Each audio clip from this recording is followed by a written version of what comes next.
ต้น แต้มให้ได้ คำว่าเดี๋ยว ก็จะเป็นกำลังใจให้กับคนไทยทั้งชาติ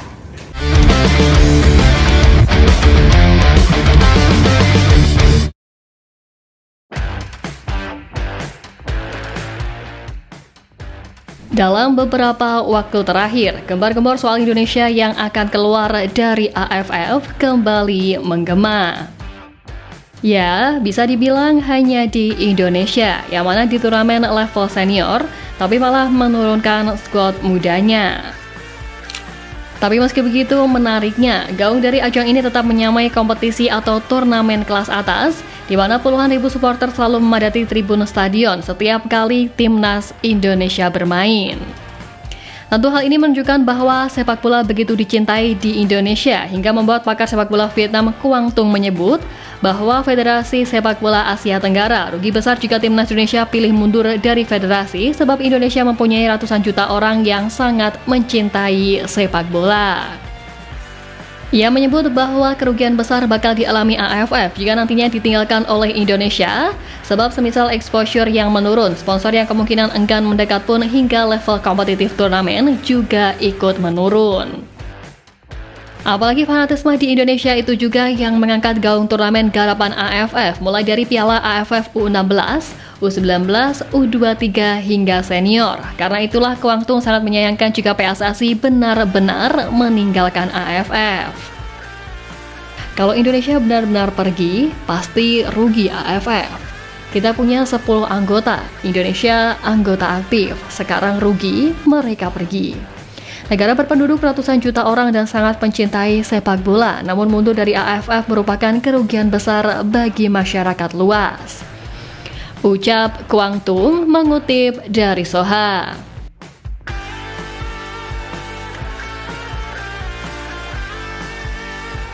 Ya, apa yang diungkapkan oleh pakar sepak bola Vietnam itu juga terbukti dengan pengaruh kuat timnas Indonesia di ajang bergengsi level ASEAN edisi 2024 ini.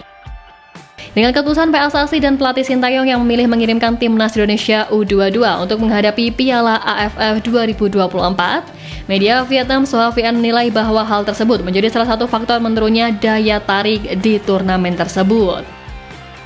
Ya, Soha memaparkan banyaknya pemain bintang dan senior yang tak dipanggil Sintayong ke skuad Garuda membuat persaingan di grup pun menjadi kurang greget. Dengan pengaruh kuat yang dimiliki Indonesia dinilai jadi penyebab menurunnya daya tarik turnamen sepak bola terbesar se-Asia Tenggara tersebut. Apalagi tersingkirnya tim Garuda di babak penyisian grup yang membuat pamor ajang ini menurun, sebab jangkauan yang diterima AFF pun ikut berpengaruh. Tapi meski demikian, sejatinya PSSI selaku Federasi Sepak Bola Tanah Air mengaku bahwa pihaknya tidak mengecilkan arti dari Piala AFF. Ya, Piala AFF masih dipandang sebagai turnamen nomor wahid di Asia Tenggara, tetapi timnas Indonesia memang tidak dapat menurunkan tim terbaiknya kali ini. Lewat Sumarji selaku Ketua Badan Tim Nasional, PSSI bukan berarti memandang kecil Piala AFF, hanya saja status turnamen di luar agenda FIFA tidak bisa diubah. Ya, menurut Pak Sumarji, PSSI tetap memandang Piala AFF sebagai ajang bergengsi dengan mengusung target jangka pendek dan panjang yang sudah kerap kita bahas. Tampil dengan skuad termuda di antara peserta Piala AFF 2024, Pak Sumarji meluruskan bola liar soal target timnas Indonesia di ajang bergengsi ASEAN itu, di mana tim Garuda disebut bukan lolos semifinal apalagi juara, tapi timnas Indonesia punya target jangka menengah dan juga panjang. Pak Sumarji mengklarifikasi kalau target jangka menengah dari skuad muda ini adalah mempertahankan gelar juara SEA Games yang diraih timnas Indonesia pada 2023 lalu, sehingga ia pun meminta pemahaman dari para supporter sepak bola Indonesia soal target jangka menengah dan jangka panjang ini. Dan menilik semua itu, PSSI dan jajarannya memang lebih fokus pada ajang yang lebih tinggi, yakni kualifikasi Piala Dunia 2026 yang akan kembali bergulir pada Maret 2025 nanti. Ya, benar skuad Garuda nggak perlu lagi buat mencari-cari kambing hitam dalam kegagalan di Piala AFF. Timnas Indonesia lebih baik menggunakan waktu yang ada untuk mempersiapkan diri lolos ke ajang internasional yang jauh prestisius, yakni Piala Dunia. Apalagi keberhasilan skuad Garuda menembus putaran ketiga kualifikasi Piala Dunia mendapatkan pujian spesial dari media asal Eropa, di mana kiprah semacam itu terhitung luar biasa. Media asal Eropa 433 mengapresiasi pencapaian luar biasa skuad Merah Putih yang pasalnya untuk pertama kali dalam sejarah timnas Indonesia pada akhirnya sukses melenggang ke putaran ketiga, sebab memang selama ini kiprah skuad Garuda hanya mentok di putaran kedua saja. Apalagi ditambah dengan kiprah manis Jay Ises dan kawan-kawan di babak ketiga, di mana di laga terakhir mampu menumbangkan tim kuat langganan Piala Dunia Arab Saudi, makin membuka peluang Indonesia buat lolos ke ajang prestisius dunia itu terbuka lebar.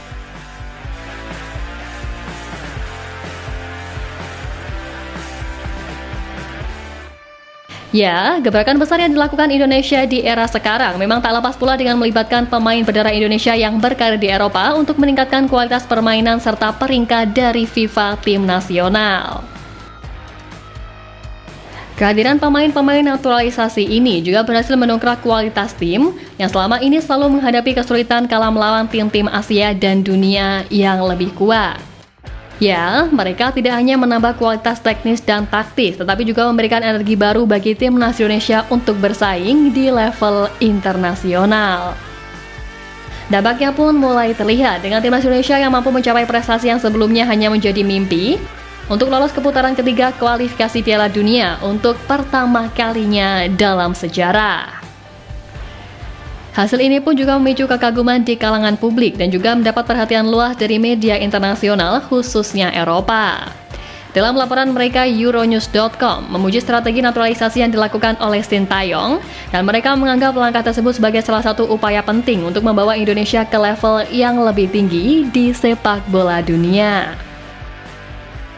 Strategi menaturalisasi pemain keturunan Indonesia yang berkarir di Eropa telah membuahkan hasil yang mengesankan menghadapi lawan yang jauh lebih kuat. Selain itu, Euronews.com juga menyebut bahwa Indonesia yang memiliki peringkat FIFA rendah bisa saja memberikan kejutan dan juga mencetak sejarah sebagai negara dengan peringkat terendah yang berhasil lolos ke Piala Dunia FIFA. Bagi media Eropa itu saat ini merupakan era keemasan timnas Indonesia yang harus terus ditingkatkan dari masa ke masa.